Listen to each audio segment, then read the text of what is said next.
दोस्तों, इस बार झूठ की कहानी पिरोने वाले इजराइल को ऐसी लताड़ पड़ी है कि मुंह छोटा सा रह गया है। दरअसल ईरान के कमांडर की मौत, उसके बाद हमास के चीफ की मौत और उसके बाद हिजबुल्लाह के चीफ हसन नसरुल्लाह का इंतकाल, इसके नाम पर वो पश्चिमी देशों से अपनी पीठ थपथपाता रहा।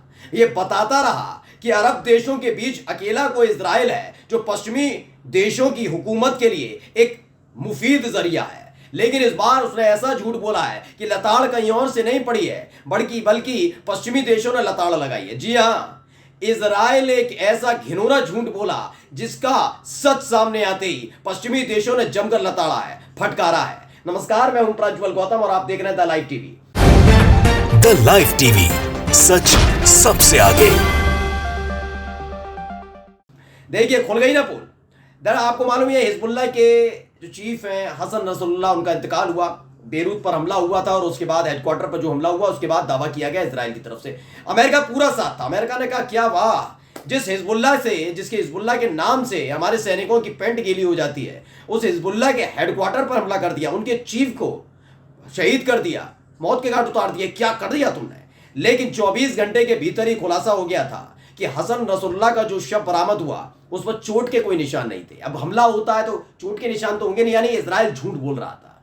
इसी बीच एक और झूठ परोसा। क्यों? क्योंकि पश्चिमी देशों ने मना कर दिया कि हम अब इजराइल को किसी भी तरीके की युद्ध सामग्री नहीं देंगे। तो उसने हमास के एक बड़े नेता की मौत का झूठ फैलाना शुरू किया। जी हाँ, याह्या सिनवार। पहले एक खबर दिखाऊंगा, उसके बाद वो जिंदा है इसके पुख्ता सबूत दिखाने जा रहा हूं। पहले खबर देखिए। एनडीटीवी ने भी इस खबर को छापा है और एनडीटीवी ने इस खबर को लेकर क्या लिखा, उन्होंने लिखा है हसन नसरुल्लाह के बाद याह्या सिनवार भी मारा गया। हमास चीफ की मौत से जुड़े दावों को आईटीएफ ने दी हवा। दरअसल इस्माइल हनिये की मौत के बाद कहा गया कि हमास का चीफ याह्या सिनवार को बनाया गया। वो और घातक तरीके से लगातार इजराइल को दुख, पीड़ा, कष्ट और जख्म देने में जुटे हुए हैं। इन सब के बीच अब इजराइल से जब छिन रहा है मौका कि उनके अपने दोस्त जो उनके लिए कुछ भी करने के लिए तैयार थे, कभी हवाई जहाज के जरिए, कभी पानी के जहाज के जरिए बम, गोला बारूद, मिसाइल, रॉकेट भेज रहे थे, उन्होंने कह दिया अब तो नहीं। तो उन्होंने कहा एक तरीका है, एक झूठी खबर फैलाई जाती है। फिलिस्तीन के कई इलाके में पहला हमला कर देते हैं और कहते हैं याह्या सिनवार जो हमास के नए चीफ हैं मौत हो गई, हमारे हमले में मार गिराया गया। ये खबर जैसी आई, इस खबर को जमकर चलाया भी गया। अब देखिए, एनडीटीवी ने जो पहले खबर लिखी थी वो पढ़ी है और उसके बाद मैं आपको पुख्ता सबूत दिखा रहा हूँ। याह्या सिनवार जिंदा है। जी, गजा में इजरायली हमले में हमास चीफ याह्या सिनवार के मारे जाने की अपुष्ट खबरें सामने आने के बाद उसके बारे में अफवाहें तेज हो गई। इन अफवाहों को इजराइल डिफेंस फोर्स की हालिया ऑपरेशन ब्रीफिंग ने और ज्यादा बढ़ा दिया। ब्रीफिंग में सिनवार की तस्वीर और नाम के सामने प्रश्न चिन्ह लगाया गया था। यह इस बात का इशारा है कि आईटीएफ भी सिनवार की स्थिति के बारे में अनिश्चितता में है। इजराइल की तकनीक खुफिया प्रयासों के बावजूद याह्या का स्थान अज्ञात बना हुआ है। यानी खुद वो कह रहे थे कि मारा गया, हम तो दावा कर रहे हैं मारा गया, लेकिन अब वीडियो देख लीजिए पहले आप।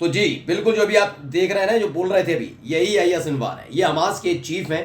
इस्माइल हनिये की इंतकाल के बाद ये बने और इन्होंने सीधे सीधे एक बार फिर से इजराइल को धमकी दे डाली है। वाजिद खान ने ट्वीट किया, लिखा हमास नेता याह्या सिनवार जिंदा है और इजराइल को पूर्ण पैमाने पर युद्ध में घसीटना चाहते हैं और उनका कोई समझौता करने का कोई इरादा नहीं है।